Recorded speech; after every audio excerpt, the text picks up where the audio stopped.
Hola, ¿qué tal? Buenos días. Hoy vamos a iniciar nuestra 21ª semana de clases virtuales y lo hacemos con el comentario y la presentación de un libro que consideramos que es fundamental dentro de los estudios coloniales. Se trata de la tesis doctoral de Silvia Dolores Maldonado, que fuera profesora de Historia de la Lengua, y el libro se llama Representaciones sociales en prácticas discursivas de la colonia. Este libro fue publicado en la serie Tesis de nuestra facultad. Muestro la tapa porque la tapa reproduce, fíjense, un cuadro que muestra de alguna manera cómo están representadas las distintas clases sociales en distintas líneas, en distintas superposiciones que van, por supuesto, desde la situación más alta, donde están los españoles, hasta la situación más baja, donde están representados los negros, mulatos y zambos. Bien, este libro es fundamental, les decía, porque hace un estudio muy documentado en torno a este género textual que hemos llamado documentos coloniales. Los documentos coloniales comprenden un corpus de producción textual muy vinculado con el aparato administrativo, el aparato judicial de la estructura colonial, y por tanto pueden dar cuenta de alguna manera de escenas o situaciones de la vida en la colonia. Por otro lado, también en estos textos, si bien son de carácter escrito, podemos ver trazos o rasgos de la oralidad, y precisamente de este otro aspecto que estamos trabajando a lo largo de este año, que es el de las representaciones sociales. Y en este punto me parece muy interesante nombrarles o comentarles el capítulo 4, que se llama La metáfora de los espejos. Me parece muy interesante porque es precisamente en esta confrontación de miradas y de discursos en los cuales se va configurando una representación del otro en este contexto colonial. Lo importante de este capítulo, del cual le vamos a ofrecer una parte en la biblioteca virtual,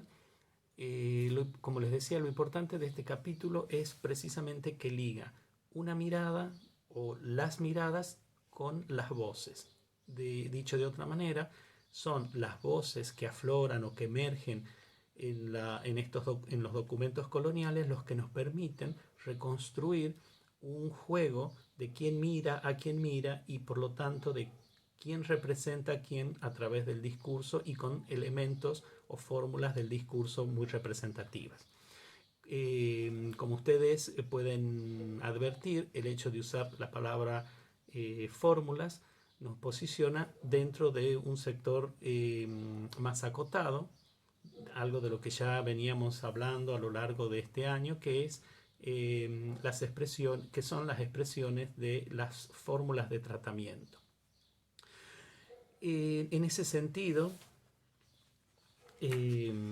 Silvia Maldonado nos expone claramente cuál es la configuración social de la colonia, cómo es una sociedad altamente jerarquizada, y en donde la aparición o no de determinadas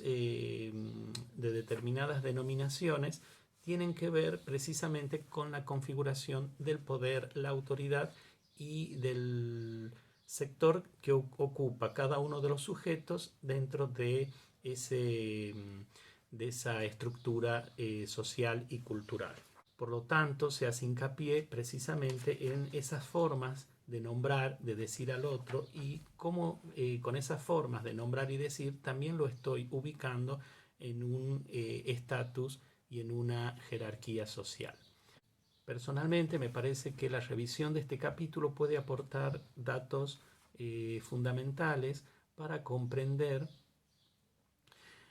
algunas actitudes y representaciones lingüísticas en el español de la Argentina o en el español de la actualidad en general. Pues si bien ya no vivimos en la época colonial, las observaciones en torno a estos modos de nombrar al otro nos ponen siempre en la posibilidad de mirar cómo esas formas han persistido a través de los tiempos y cómo muchas de esas fórmulas con las que nombramos actualmente o algunos sectores nombran a otros, representamos al otro, tienen que ver con estas profundas raíces racistas y discriminatorias que se consolidaron, como ya venimos viendo, en la época colonial. Bien, estas palabras me dan pie para anunciarles la parte de este capítulo que se titula Fórmulas referenciales y que es precisamente la que vamos a compartir con ustedes. Esta parte del libro se organiza precisamente en ese juego y en ese entrecruce de miradas, es decir, quién mira a quién, o sea, desde qué punto de vista o desde qué perspectiva se mira, en el sentido de mirar como representarse al otro, y cómo en esa manera de mirar aparecen estructuras discursivas que se manifiestan, por supuesto, a través de fórmulas del lenguaje. Esto permite tener una idea un poco más clara de esta complejidad de miradas para poder abordar los textos que le vamos a ofrecer también para el estudio, que precisamente es una selección de textos coloniales vinculados con unos juicios por hechicería realizados en esta región del Tucumán. Bueno, simplemente invitarlas a que lean esta parte del capítulo de la tesis de la doctora Maldonado y que luego puedan abordar con esta lectura la selección de textos que les proponemos. Igualmente vamos a compartir una especie de pautas de trabajo para que los orienten y las orienten en esta lectura. Bueno, nos seguimos leyendo y nos seguimos escuchando en las próximas clases que ya van cerrando este ciclo lectivo.